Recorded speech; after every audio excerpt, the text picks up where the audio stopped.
Pašos eksistences pirmsākumos bija tukšums, no kura radās Om. No Om radās visums, planētas un zvaigznes, radās arī debesis un zeme, flora un fauna, kā arī cilvēkveidīgās būtnes. Daži no tiem arī jogi.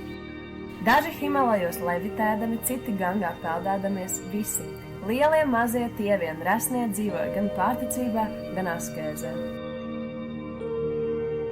Viņi kā jukuši nodevās trakulīgām dejām, neatlaidīgi cīnījās gan ar iekšējiem, gan ar ārējiem dēmoniem. Ignorējot viens otru, daži no viņiem jāja uz tīģeri, citi stundām ilgi meditēja lotusa pozā, nekad neskuvās un negrieza matus, citi stāvēja uz galvas un skatījās uz dzīvi kājām gaisā. Daži no tiem ēda tikai nātris, līdz paši kļuva zaļi, citi mielojās ar visu, ko dzīve tiem piedāvāja. Un visi kā viens uzskatīja, ka tieši viņu nodarbe ir visunikālākā. Tomēr pasaulē viss ir saistīts un nav pilnīgi nekā, kas pastāvētu pats par sevi un nebūtu radies miedarbībā ar kaut ko citu.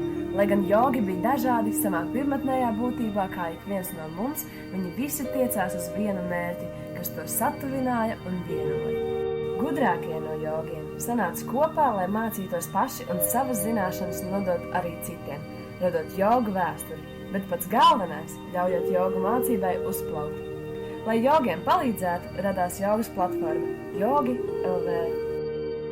Viss labākais jogiem!